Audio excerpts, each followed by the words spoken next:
या कुछ और चलता है? जब तरंग गति करती है तो उसमें माध्यम के कण हैं वो गति करते हैं या कुछ और होता है। ये हम देखेंगे किसके माध्यम से।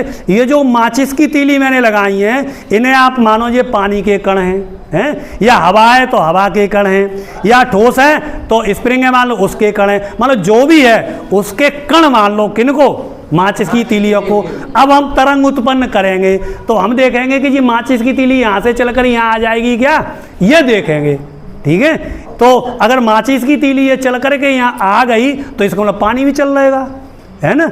अगर नहीं आई तो इसमें पानी नहीं चल रहा है, तो पानी नहीं चल रहा है तो फिर चल कौन रहा है, ये भी तो प्रश्न है। तो जरा देख लें, तू लंबा सा आ जाए, तू जरा, तू थोड़ा सबको दिखाई देगा ना वो। अब तू आए, तू भी रहना है। तो अब देखना, पानी थोड़ा ऊंचा कर लो, जितना ऊंचा का हो सके। अब थोड़ा नज़दीक लाओ जिससे थोड़ा क्लियर दिख जाए ना। तो अब देखना, अब मैं क्या करूँगा, एनर्जी इसको अपनी दूंगा तो फिर ये तरंग प्रोड्यूस हो जाएगी, यानी तरंग उत्पन्न हो जाएगी। तो हम देखेंगे, अच्छा अब मैं एनर्जी दूँ इसको, तो देखो अब आप बताओ ये कौन सी तरंग है। पहले तो एक मिनट, ये कौन सी तरंग है? अनुदैर्ध्य है। अब जरा ऐसे पकड़ना, सीधा पकड़ो। अब जरा देखना, थोड़ा टाइट रखो जी, अनुदैर्ध्य है। अब से थोड़ा तिरछा करो। अब कौन सी तरंग है?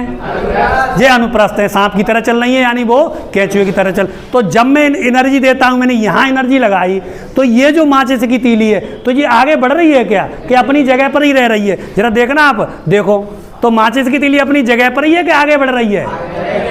तो जब पानी में कंकड़ मारेंगे तो पानी के कण भी आगे बढ़ेंगे नहीं, तो क्या करेंगे, वो अपनी जगह पर ही कंपन करेंगे।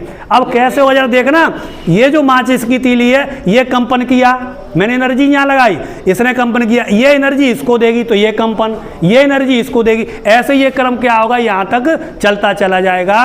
कहने का तात्पर्य यह है कि जब कोई तरंग चलती है तो उसमें जो माध्यम के कण हैं वो गति नहीं करते, बल्कि वो अपनी जगह पर ही रहकर क्या करने लगते हैं, कंपन करने लगते हैं। माध्यम के कण गति नहीं करते हैं, यानी पानी अपनी जगह पर ही रहता है। आपको लगेगा ऐसे कि पानी चल रहा है, लेकिन पानी बिल्कुल नहीं चल रहा है। पानी के जो कण हैं वो अपनी जगह पर ही कंपन कर रहे हैं। तो इसके माध्यम से हमने ये जाना कि